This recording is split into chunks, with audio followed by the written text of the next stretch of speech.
Hello, I'm Surfer Clock. I'm Tachi. And welcome to What's the Attraction, where our work is your vacation. Dude, hey, Tap G, come on, we're live. No, I'm almost down. You've had all week on it, now put it down. Just a couple more seconds. Sorry, folks. Tap G's been working on something since he watched Walt Disney's Enchanted Tiki Room last week, and since then he's been poring over, I don't know, something. He won't even tell me. So, looks like I'm going to have to shoulder the podcast solo this week. In Disney's Animal Kingdom, tucked away in an unassuming corner in the Nepalese haven of Anandapur, on the celebrated caravan stage, is one of the park's most impressive shows. This is Flights of Wonder. This show features some of nature's most fascinating birds by showcasing their intelligence, their versatility, their power. How? Well, that's part Finished! About friggin' time. What were you working on so diligently anyway? Okay. Hear me out.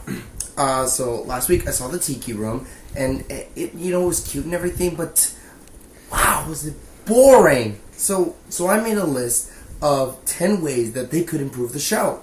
Okay. Okay, listen.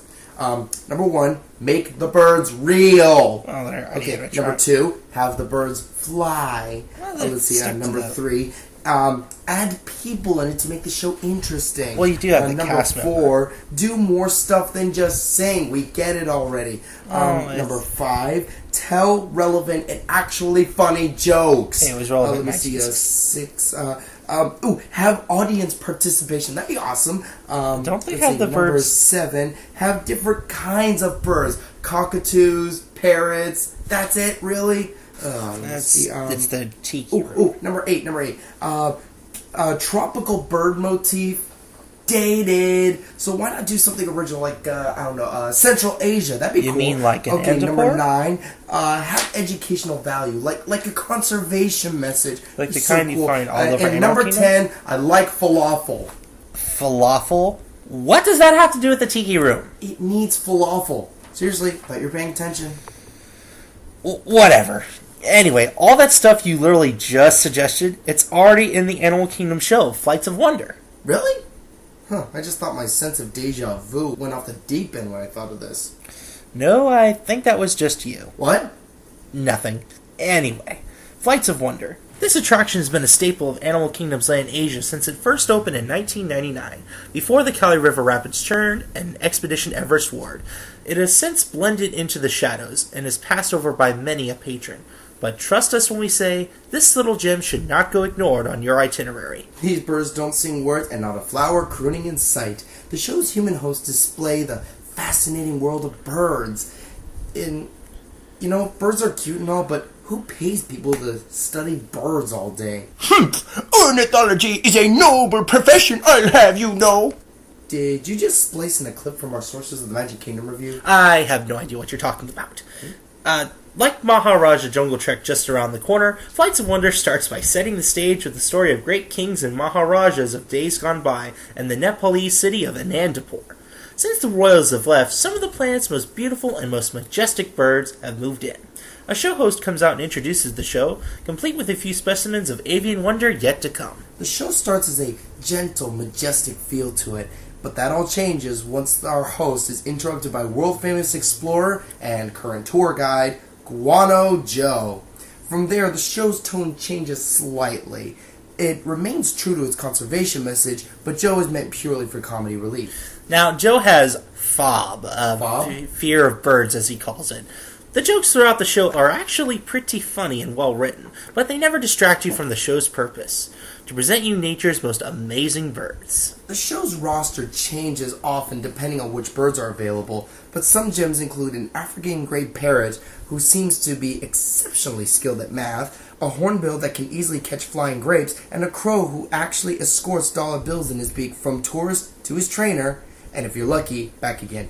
Hey, wait, Surfer Clock. Didn't Disney do something like this before Animal Kingdom? Actually, yes. For several years, Disney owned a small island in the middle of Bay Lake, in front of the Magic Kingdom, called Discovery Island. It was a small wildlife sanctuary that hosted several species of birds and reptiles, and even many small mammals. It shut down permanently in 1999, and most of the animals received new homes in Animal Kingdom.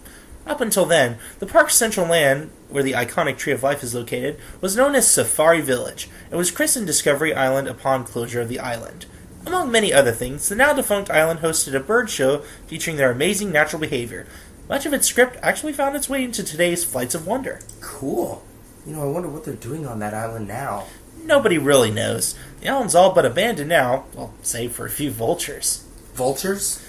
Yeah, ones that sing barbershop quartets like the Beatles. That's what friends are for. That was for you, Robert Sherman. Much love. Back to the podcast. Yeah, sorry, we got a little carrying away. Lame. Should we rate it now? Good call. So, what did you think of the show? Flights of Wonder is really a very fascinating show.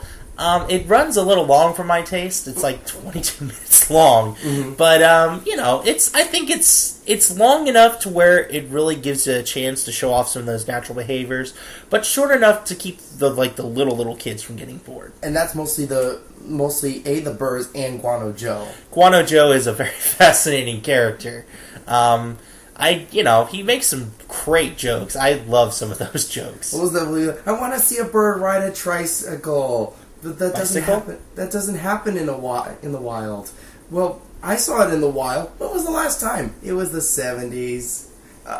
Saw Rolling Stones that night too. That explains a lot.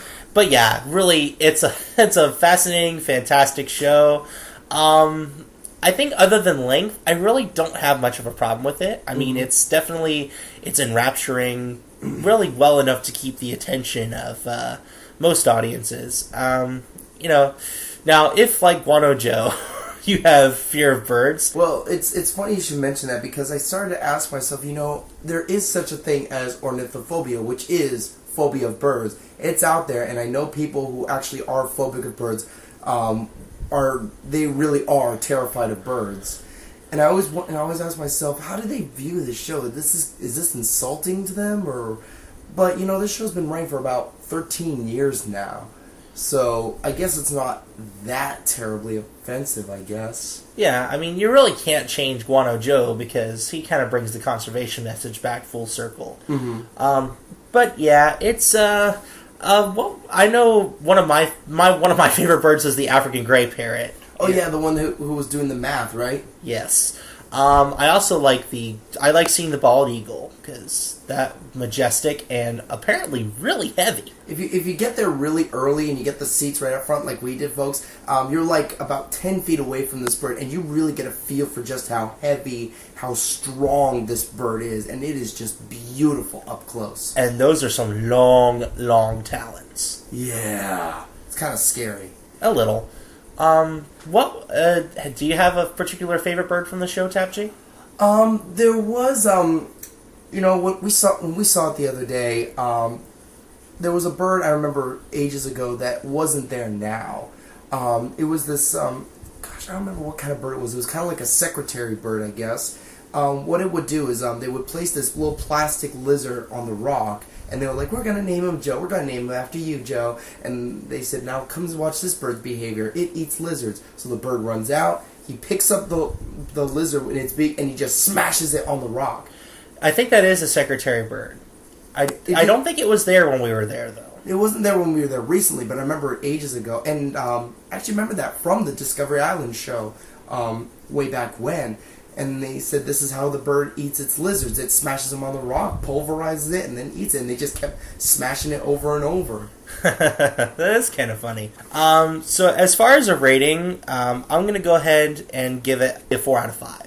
I'm going to give it a 4.5 out of 5. There's really nothing wrong with the show. If I were to knock the show any points for anything, it's the fact that it really does need to make the exterior more inviting and a little more open. It's very, very, very easy to walk right by it and not even know it's there. The colors are meant to be muted and everything, but if there were like a statue of a bird outside or something, that'd be fine. Right? That would be much, much better. Because it's really kind of sad how many people pass it over on their way from Kilimanjaro safaris and Everest and Kali. Yeah, I mean, there's just a lot more to do around the area now. Yeah. So, In summation, a 4.5 out of 5 from Tap G, and a 4 from Surfer Clock.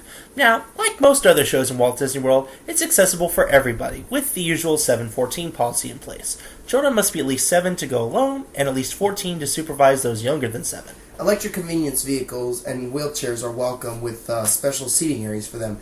And note the show is about 25-27 minutes long. It's a wildlife show. Birds sometimes miss their cues and things go on longer than expected. Yeah. Well, that's all we have for this episode. Tune in next time. Wait. We're done already? Yeah, what's wrong? Did I forget something? Come on. I could have used so many more bird jokes. Like what? Bird. The bird is the bird. No. Okay, free bird! Seriously? How about, angry birds? It's been done. And you're done. Thanks, folks. I'm Surfer Clock. And now I'm drawing a blank. And thanks for listening to What's the Attraction, where our work is your vacation. Big Bird? Let it go.